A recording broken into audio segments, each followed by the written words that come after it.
pessoal! Essa atividade nós vamos misturar as cores vermelho e amarelo e carimbar as mãozinhas, porque vai se transformar, sabe no quê? Vamos ver! Vamos lá! A gente vai pintar a mão.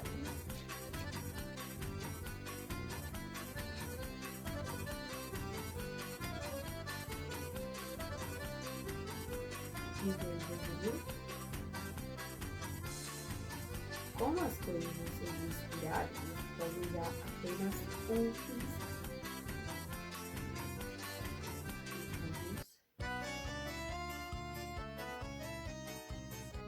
Peça ajuda do papai e da mamãe, eu vou fazer bagunça.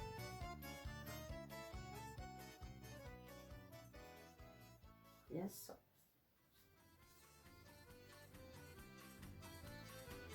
Bastante amarelo. Ui.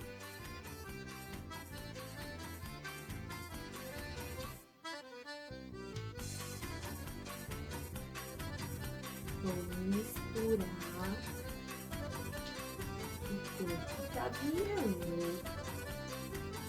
Olha só que bloco laranja. Vamos carimbar no rio.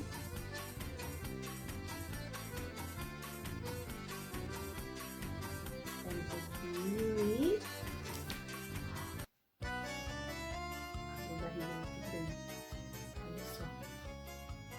Virou uma super fogueira. E depois você pode fazer várias vezes, ó. A palma da mão, a mão. E viu? Essa atividade a gente está trabalhando as cores e o sensorial, ó. O toque na tinta. Que legal, né?